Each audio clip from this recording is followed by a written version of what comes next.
జగన్మోహన్ రెడ్డి గారు దాదాపు 2800 కిలోమీటర్ల పైచిలకు పాదయాత్రను చేసి అన్ని వర్గాల ప్రజలందరినీ కూడా కలిసి పార్టీ పెడతానే ముఖ్యమంత్రి అయిపోలేదు జగన్మోహన్ రెడ్డి గారు.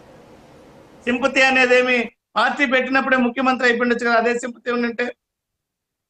కానీ జగన్మోహన్ రెడ్డి గారు తన సుదీర్ఘ రాజకీయ ప్రయాణంలో అన్ని వర్గాలను ప్రజలను కలిసి కష్టాలను బాధలను తెలుసుకొని ప్రజలకు ఏ రకమైనటువంటి పాలన అవసరమో అవగతం చేసుకొని తద్వారా ఆయన యొక్క ప్రణాళికలను రచించుకొని అధికారాన్ని పొందడం జరిగింది. కానీ ఎక్కడ కూడా జగన్మోహన్ రెడ్డి గారికి చేతిలో పుష్పగుచ్చం లాగా పదవి కానీ రాజకీయం కానీ వచ్చినటువంటి పరిస్థితి లేదు.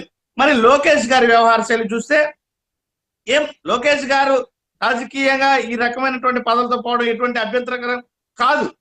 అయినప్పటికీ కూడా ఈ రోజున్నటువంటి పరిస్థితుల్లో లోకేష్ గారు కూడా తనదైనటువంటి ముద్రని కానీ రాజకీయాల్లో వేసుకోగలిగితే ప్రజలు స్వాగతిస్తారు. ఈరోజు గతంలో ఎన్నికల్లో అధికారంలోకి రావడం కోసం ఇచ్చినటువంటి హామీల పైన కానీ ఈ యొక్క క్షేత్రస్థాయిలో జరుగుతున్నటువంటి అడ్మినిస్ట్రేషన్ పైన కానీ ఈ యొక్క పార్టీ స్థితిగతుల పైన కానీ వారు కానీ దృష్టి సారించి వారికంటూ ఒక రకమైనటువంటి ఇమేజ్ క్రియేట్ చేసుకోగలిగితే ఖచ్చితంగా ప్రజలు స్వాగతిస్తారు. ఎవరిని కూడా ఎవరు రాజకీయాల్లో అభ్యంతరం తెలిపేటువంటి హక్కు లేదు ప్రజాస్వామ్యంలో.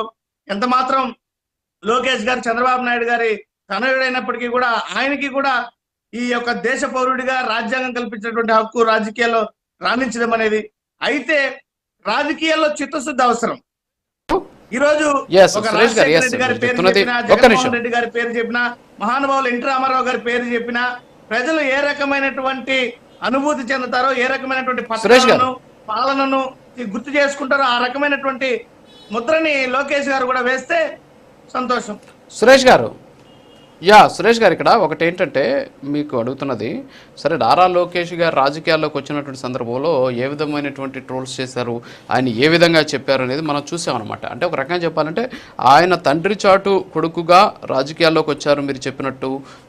ఇంతకుముందు ఆయన అనలిస్ట్ గారు చెప్పినట్టు ఎక్కడ కూడా ఆయన అంటే ఇప్పటి వరకు ఒక సాహసం చేసి కొత్త నియోజకవర్గాన్ని ఎంచుకోవడం ఇలాంటివన్నీ కూడా చేశాడు అని చెబుతూ ఉన్నటువంటి పరిస్థితి.